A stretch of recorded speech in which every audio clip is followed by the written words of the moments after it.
Hey friends, welcome back. So what the heck is going on with Tesla stock? So if you've been following the news cycle the last 24 hours, it has been wild. Essentially, they're pushing back the Robotaxi event to October. We have yet to hear any official word from Elon Musk. It's interesting because he is active on Twitter. I just checked. He is tweeting stuff out, but has not made any statement regarding this. So we're all assuming basically it's true. Moreover, the reporting is saying, hey, this is coming from inside Tesla. So we'll see.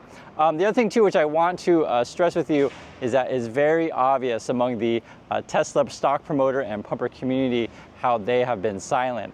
Their silence is spoken very loudly. Basically, this is how the game is played.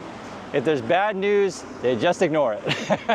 Pretend it's not going on. And it really shows, guys, how they really don't care about you. They really don't want you to be informed. They basically hide the truth. Now, a few of them have come out and said a few things here and there, and it's kind of what you expect it to be. They say, oh, you know, that mainstream media, blah, blah, blah, that kind of stuff, right? And the funniest crap is that if it's a story from, say, Bloomberg that they really like, they will post it everywhere, right? And this is sort of what I stress with you guys is like, keep your brains turned on, you know? Read everything. Don't just, if you don't like the news, ignore it. If you like the news, tell everybody. Like, it's not really the situation. If you want to watch a channel and watch someone who cares about you, they tell you everything. I tell you guys everything. There's nothing to say about that. And this is what and I've noticed it with the pumper channels and the talk promoter channels, this is what they're doing nowadays. They're really downplaying the car aspect. They say, oh, you know, don't worry about deliveries. Don't worry about sales. Don't worry about Tesla selling cars. It's not that important because you know what? It's all about the future, right? Energy is going to be skyrocketing to the moon, and there was one pumper channel that was saying now it's going to be $500 a share, right? These kind of things, and that's what the game is. The game is like it's a bait and switch every time. They tell you, hey guys, you got to have a long-term perspective. It's going to be awesome, and then when they, you know, Tesla, the company or the stock doesn't match those wildly high expectations, they put another shiny object in front of you, and the question I pose to you is, how many shiny objects are you going to fall for? Like, okay, so now we're talking about energy, and then then it's back to robots, and then, oh yes, everyone's buying Cybertruck, etc. And you know, why is it fun to make fun of the Tesla community is because, like, in real time, we witness this cultism, this frankly stupidity, and hypocrisy live, real time. It's hilarious to watch. So guys, simple example, we can actually see the Cybertruck, you know, doing crazy stuff, right? We see that the pedal, accelerator pedal gets stuck, and like they don't even mention it. Like it's like it was like a serious recall. All of them are recalled, and like many channels don't even mention it. Or this Robotaxi event cancellation, or I should say postponement or pushback, however you want to say it, is actually major news. The stock goes down like 8.5%, and like these people who are supposed to have your back don't even say anything. That is awful, guys. It's the same way that the Graham Stephan guy who, you know, he's on YouTube and he's telling me, hey guys, do Yada Bank. They got lotteries over there, and banks with lotteries are awesome. I trust Yada Bank. I tell all my families and friends, you should do it too. And then like when Yada Bank melts down, 85,000 people can't get their money. It really wasn't a lot. It really was, I mean, it was really a lot. He doesn't mention a word of this stuff. This is what integrity is, right? Is like caring about the people that you are conveying information to, being honest with them, these kind of things. And it's frustrating to me because, like, guys, if you want to throw all your money in Tesla stock or whatever, be my guest, do whatever you like.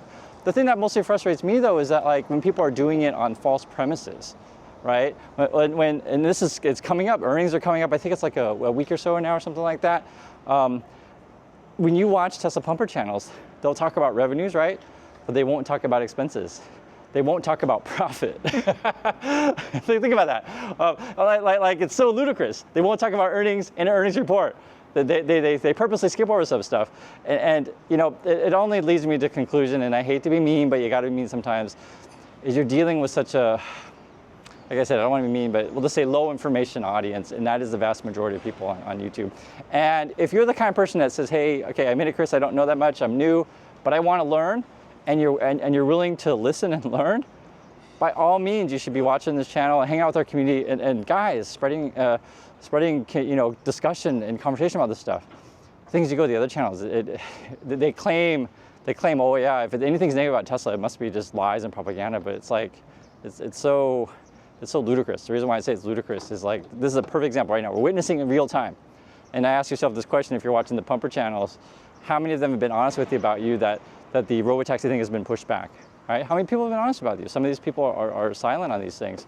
Another one, how many have been honest with you that deliveries are going down, decline? How many have been honest with you or even mentioned, I don't think any of these channels even mentioned it, that market share is declining for Tesla, right? And so what they're doing is they're saying, like, basically, okay, let's forget about cars. Let's not talk about cars anymore. Tesla's not a car company. It's energy, guys. It's energy. It's robots. It's Robotaxi. and this is why it's funny to us, like the people who are not in the cult. It's like, how long can this charade go on? It's funny and sad at the same time. I mean, I'll give you another example why it's sad. There's one channel, I'm not gonna mention names, I'll just say this is happening. He's like telling people, oh, you know, this whole Robotaxi thing, it's not really about the Robotaxi postponement. It's really about the leakers at Tesla, right? All of those employees are leaking out stuff, and there's a sickness in the company, and Elon needs to weed that out. That's what we're talking about now. Now we're talking about, you know, who's loyal to Elon or not. And if you guys remember, and that's why the Elon news is so funny, because like you get all this weird stuff on Tesla all the time of like they had to give their employees a loyalty test. You guys remember this? That's a real thing, and like because Elon needed to fire people, and he said, you know, to the supervisors and, you know, the people who have direct reports, you know, give your employees a loyalty test, and whoever's loyal can stay, and if you're not loyal, you know, kick them out, kind of stuff. For real. Or the other one yesterday, my wife was cracking up because like these are real things that are happening. It's Elon Musk tweeting out, like I'm not making this stuff up, was Elon was all upset that, you know, the advertisers weren't advertising on his X/Twitter, and so he's going to sue them. That is a real tweet. I showed it to you yesterday, guys. I was like, what? Like he's mad that you don't spend money on his platform because, you know, Elon Musk's point of view is like, if you don't give him money, then you must be criminal in some way. And he literally used the word criminal. The thing too that's just really funny about stuff, and this is sort of why I have to mention all it, because like, it's so absurd and that people go along with it. So it's actually, this is an interesting one. So I think his name is Theory Britain, and it's over in Britain. They have stronger, how can I say, like anti-monopoly and antitrust and technology laws over there. So they're making the case that the way Twitter does their blue checkmarky thing, that it's misleading to consumers. So the basic gist of it, in the past, like if you had a verified account, you know, blue checkmarky thing, it mean that you were a real organization, right? So before it'd be like, just for example, the official, you know, New York Knicks account of the basketball team that has a blue check mark, you know, that's Knicks, or like, you know, Microsoft has an account, that's the official account, or Tesla's account, et cetera, like you would know.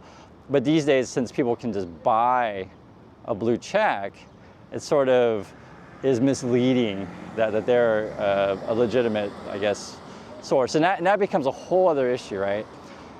The reason why I mentioned this with the Tesla stuff is because, guys, if you were early into Tesla and you said, you know what, I'm investing in Elon Musk because I believe in, you know, this electric car stuff's the future and I like electric cars. Hey, I got no problem with that, guys. I really don't. What was interesting though, because someone mentioned a comment just yesterday where like, I can't remember the exact year that they gave, but they said, you know, there was a certain year where suddenly Elon started to go kind of off his rocker. You know what I'm saying? And after that, he's just been veering off into just more conspiracy theories and stuff like that. I don't know the exact year, but it's been interesting to see because this sort of the Tesla stuff investment and then, you know, your Tesla stock, you know, worshiping or whatever, along with the Twitter stuff has kind of been coinciding to where you have this disconnect from reality and people living this alternative, you know, I don't know what to say, I could say lifestyle or alternative, you know, news cycle, however you want to call it. But it's been really bizarre.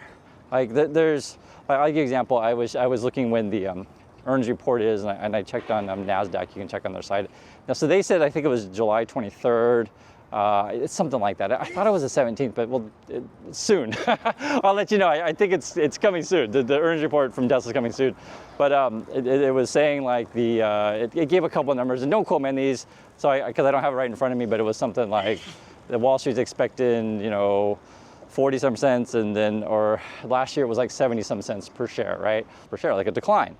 And it's something like that. I don't know the exact numbers, but it's in that range, basically decline. But it's not shocking because if your deliveries are going down, then, you know, most likely your profits are going down, right? And that's what's sort of waiting to see. And the reason why I mention this stuff is like with the stock market, like it's just numbers, like you can read the bottom line.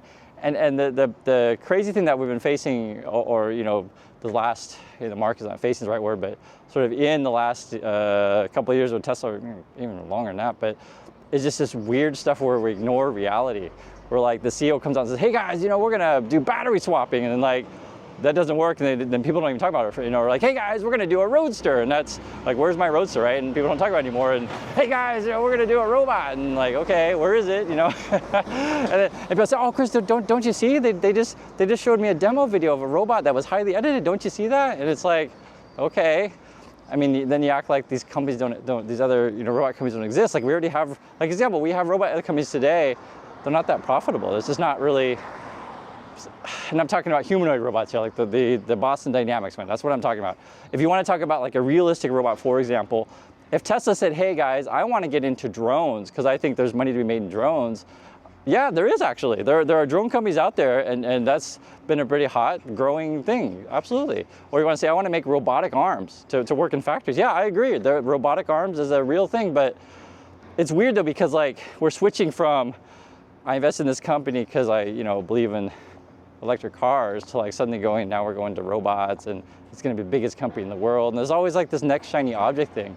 And he makes promises all the time. And this particular one though, I think this particular one was really important because remember he spent all his time, well he tells you he doesn't care about money, right? But then he orders all of his employees to spend all their time advertising just so he can get his pay package. It's like these discrepancies put together with the YouTubers that pump up whatever he says, and then the YouTubers that are silent whenever there's bad news, like that kind of stuff. It's like, it's laughable to watch this Tesla stock community. That's why we make fun of you guys, because it's a joke.